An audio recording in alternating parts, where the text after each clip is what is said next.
name's John. You're at Deltronics in Chicago. As you can see, it's kind of like a submarine. Some of it's parts, old stuff, junk, but mainly this is all stuff that's either estimated or waiting to be estimated. This is keyboard world, where I have a whole stash of customer units and junkers. Where do you get your parts? Mainly the manufacturer, for stuff that's no longer available, scrap units, internet. The internet's a great place to find parts because there's a lot of people selling either junk units or parting out units. So, but mainly, you know, for the newer stuff and the stuff that's still available from the manufacturer, I just get it straight from them. These are a lot of the manufactured parts or old stuff. We try to stock as much as possible, but real estate in the city's pretty high. So, and this mainly is all transistors, capacitors, and odds and ends. Fender Rhodes, 73. I overhauled this one not too long ago. I want to say sometime this year.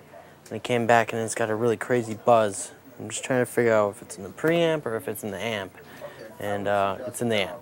I mean, obviously you take care of the common problems, mainly the capacitors. All the old caps and these things need to be replaced because they all go bad and they cause problems. So I'll just take care of those. There's some resistors that commonly go bad and you need to replace those. And then once you get to that point and you're still having problems, then you break out a scope and a meter and start troubleshooting. Before, when this thing was in here, I'd already taken care of all that other stuff. And the problem that it's having is a very strange problem. Now I'm just putting back together the preamp because I know that the problem is not in there. With like the Rhodes and Whirlies, the most common thing is that people that work on them, they don't know what they're doing, and they end up screwing them up pretty bad.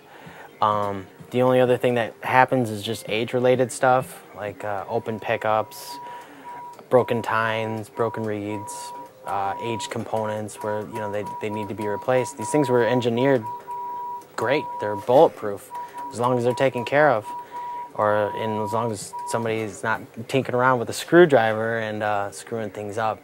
That was the case with this one. It's one of the earlier Rhodes, I think from '68. And every single aspect of every single key was screwed up. I mean, you have different things that need to be all in the right spot. The escapement, the tone bars, the pickups. This is how you tune them with the little spring down here. These are just the tuning of each of the tine. If you push them further out, it gets flatter. If you push them farther in, it gets sharper. Just want to have it right in the center. If you want to mess around with it, just make sure that you know what condition it was in before you messed around with it and what condition it's in after you mess around with it, and try to get it as good as possible. And if you don't know what you're doing, either grab the manual, read it, figure it out, or have someone else take care of it for you. Make sure that there's no rust, no dead animals, rat feces.